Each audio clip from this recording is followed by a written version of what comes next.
I have, first off the bat, we're going to provide, we have several elected officials that filled out cards. I'd like to bring them forward first, realizing that we represent the community's head.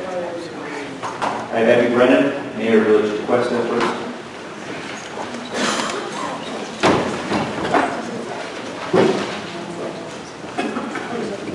Good morning, Mr. Chair. Good morning, Council. I first want to thank all of you for the job that you do here, not just on this project, but all that you do for our region. It is very much appreciated. I also have to thank Kim Delaney. You have a staff person here. If you listen to her presentation, I think you have a more global idea of what's really going on. I think she knows sometimes more than all over Florida and FECI because she's looking at all of the regions. So I want to thank her for that. I have her on speed dial now, and I think she's going to put me on her do not call list because I think she's just getting a little bit tired of me. Mayor Malone had talked a little bit about the Loxahatchee River. I'll talk very briefly about that. Tequesta's geography is such that it is a peninsula, and it is separated by the NBC tracks. 85% of our residents are on the west side, as is our public safety building. 95% of our commercial properties and the U.S. 1 quarter is on the east. The freight trains are the ones that will probably be increased, from what I understand, are a very serious issue for us. Mr. Gonzalez talked about the bridge being okay with government and Florida DOT. However, 3 weeks ago, which it has done several times, it did not go down. And when it didn't go down, it blocked all 3 exits out to US 1.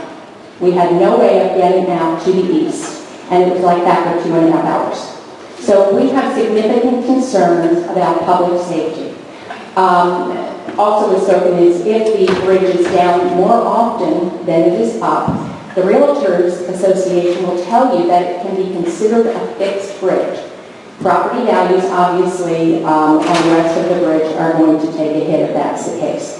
I want to speak a little bit more about all of us. I keep seeing references to Henry Flagler.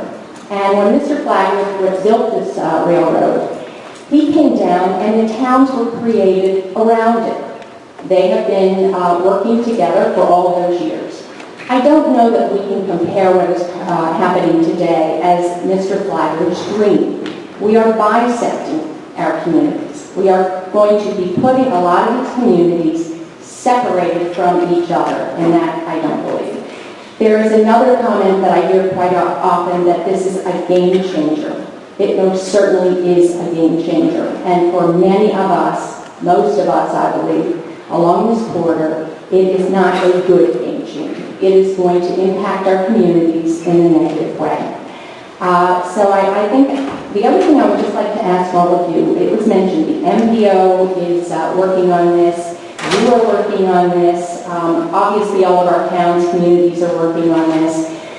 I would like to see if there's a way for us to all get together. Maybe you get a small group of folks from your council to work with MPO. Let's all get together on this. There's a lot of shared issues, but there's also issues that are specific to each other.